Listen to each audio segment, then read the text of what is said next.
दोस्तों, ये चौंकाने वाली खबर है। चौंकाने वाली क्यों? क्योंकि एनआईए बीजेपी के ही एक नेता को फांसी देने की मांग कर रहा है। सही सुन रहे हैं आप, बीजेपी की ही एक नेता को फांसी। क्या वाकई में प्रज्ञा ठाकुर को फांसी होगी? यह सवाल क्यों? और क्या वाकई में बीजेपी के लिए प्रज्ञा ठाकुर गले की हड्डी बन गई है? यह बात क्यों? ना उगलते ना निगलते। बीजेपी की फायर ब्रांड नेता प्रज्ञा ठाकुर, अमित शाह की एनआईए उन्हीं के अधीन है। वही एनआईए फांसी देने की मांग अदालत में करता है। अमित शाह की एनआईए ने फांसी देने की मांग की। सही सुन रहे हैं आप, बिल्कुल ठीक सुन रहे हैं आप। यह फायर ब्रांड नेता, जैसे कि आप जानते हैं, मालेगांव ब्लास्ट की आरोपी है। मालेगांव ब्लास्ट में क्या हुआ था, कितने लोगों की जान गई थी, और इस घटना को अंजाम देने वाले कौन कौन से मुख्य आरोपी हैं, वो आगे हम आपको बताएंगे। लेकिन आप जैसे कि जानते हैं कि ये पूर्व सांसद है बीजेपी की, और उन्हीं को फांसी दिए जाने की मांग कानूनी लिहाज से की जा रही है। और कानून के जानकार तो ये तक बता रहे हैं कि प्रज्ञा ठाकुर को फांसी हो भी सकती है, और इसके लिए एनआईए ने अदालत से मांग भी कर दी है ना दोस्तों। ये चौंकाने वाली खबर, चौंकाने वाली इसलिए भी है क्योंकि प्रज्ञा ठाकुर कभी देश के प्रधानमंत्री नरेंद्र मोदी के फेवरेट चेहरों में से, बकायदा एक दौर में याद कीजिएगा जब प्रधानमंत्री नरेंद्र मोदी लोकसभा में बैठा करते थे, तब उनकी कुर्सी के पीछे कुर्सी में प्रज्ञा ठाकुर भी दिखाई देती थी। तब उस वक्त प्रज्ञा ठाकुर खूब सुर्खियों में भी रहती थी। वजह साफ थी, हिंदूवादी बयानों को लेकर।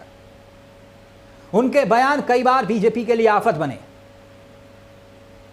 तो ऐसे में सवाल यह कि जो मोदी, पीएम मोदी के फेवरेट चेहरों में से कभी एक रहे, तो सवाल उठेगा कि आखिरकार ऐसा अचानक क्या हो गया कि अमित शाह के अधीन एनआईए की तरफ से खुद यह मांग कर दी गई कि प्रज्ञा ठाकुर को फांसी दी जाए।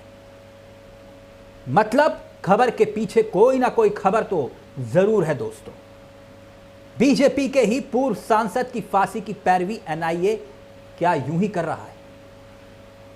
सभी लोग चौंक रहे हैं, क्योंकि भाजपा का ही राज है, बीजेपी की ही सरकार है केंद्र में भी, और उसके बाद प्रज्ञा ठाकुर को फांसी देने की मांग साफ तौर पर एनआईए यानी कि नेशनल इन्वेस्टिगेशन एजेंसी कर रहा है।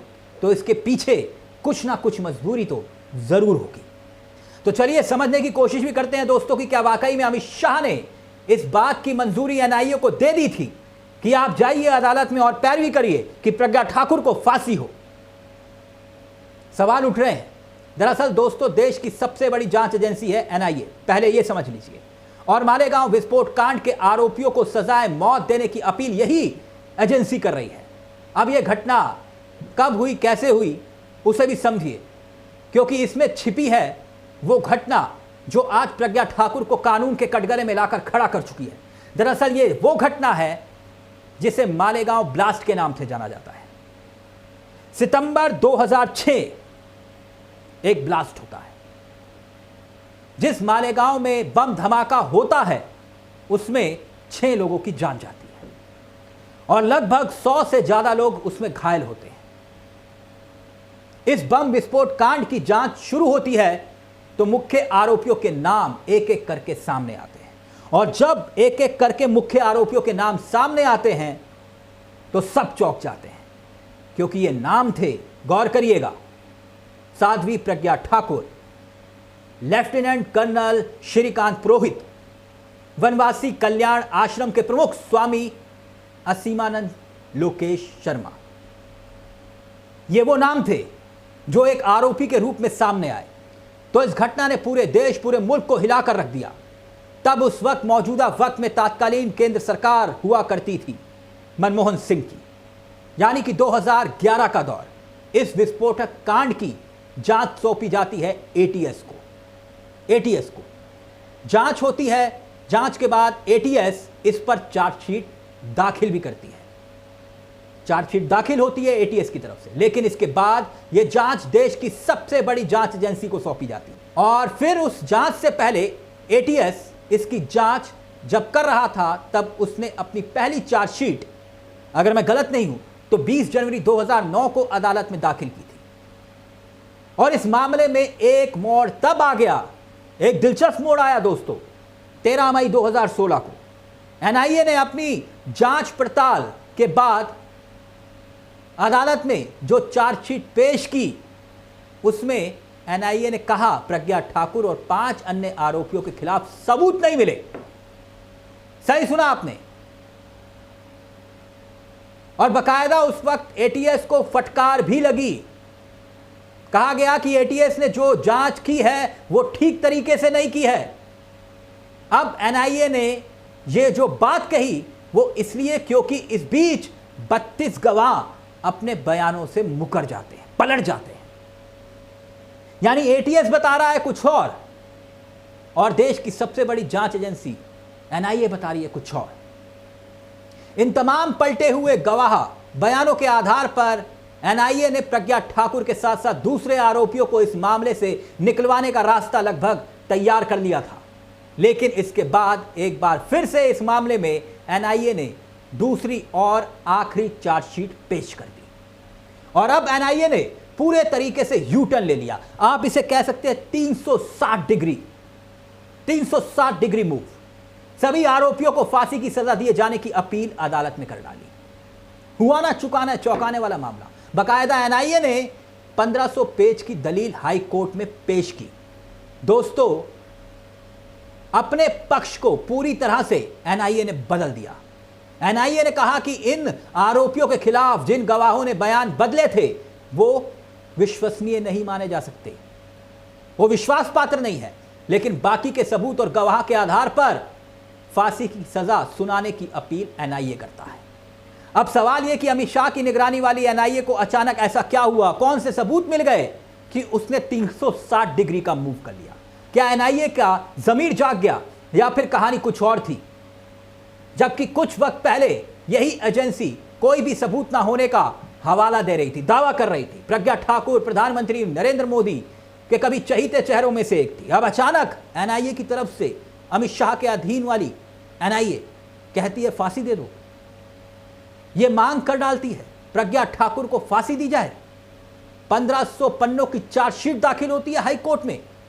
दोस्तों, आखिर प्रज्ञा ठाकुर को फांसी पर चढ़ाने की सिफारिश की गई, इसके पीछे का एजेंडा क्या है? इसको लेकर भी सवाल उठने लाजमी थे। कहा जा रहा है कि यह मांग को करने के पीछे कोई सियासी संदेश देने की कोशिश है। अब यह सियासी संदेश किसको है? सियासी संदेश क्या वाकई में कहीं और देने की कोशिश है? पूछा गया, जाना गया, समझा गया तो सवाल उठे कि क्या भाजपा और आरएसएस के बीच सब कुछ ठीक ठाक नहीं चल रहा है? प्रज्ञा ठाकुर, फांसी की सजा, अमित शाह के अधीन वाली जांच एजेंसी, कुछ उथल पुथल सा लग रहा है, सब कुछ सामान्य नहीं लग रहा। जिस वजह से ऐसा किया गया क्योंकि बीजेपी और संघ के बीच खींचतान इन दिनों जो चल रही है वो आपको भी मालूम है। भाजपा के राष्ट्रीय अध्यक्ष को लेकर खींचतान चल रही है। कहा जा रहा है कि इस बात को लेकर बीजेपी आरएसएस को एक संदेश देना चाहती है, दिखाना चाहती है कि केंद्र में सत्ता उसके पास है, ताकत उसके पास है। अब एजेंसी के दुरुपयोग का मुद्दा वैसे भी विपक्ष उठाता रहा है कि एजेंसियों का दुरुपयोग कैसे होता है। बीजेपी की सरकार, मोदी सरकार पर अमित शाह की जांच एजेंसियों पर सत्ता के दुरुपयोग के आरोप लगते हैं। अब क्या वाकई में इन आरोपों को सच करके बीजेपी दिखा रही है? सवाल उठना लाजमी है। 360 डिग्री का यू टर्न मूव क्यों आखिरकार? दोस्तों, सवाल बड़ा है।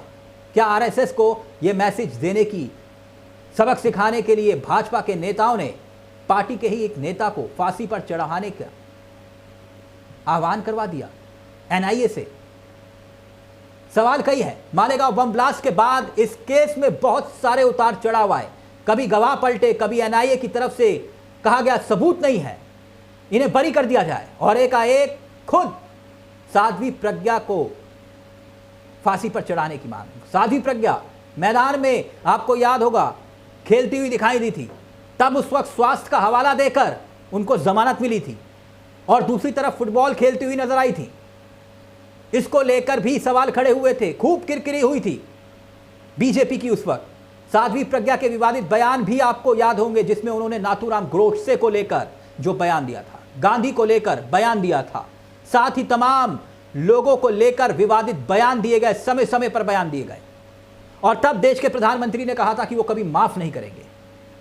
लेकिन मालेगांव बम ब्लास्ट के केस में अब अगर ये फैसला आ रहा है तो कोई ना कोई संकेत और संदेश जरूर छुपा है। हाई कोर्ट में अब इस मामले पर 8 मई को, यानी कि कुछ ही दिनों के बाद अंतिम तारीख तय है, अंतिम फैसला सुनाया जाएगा।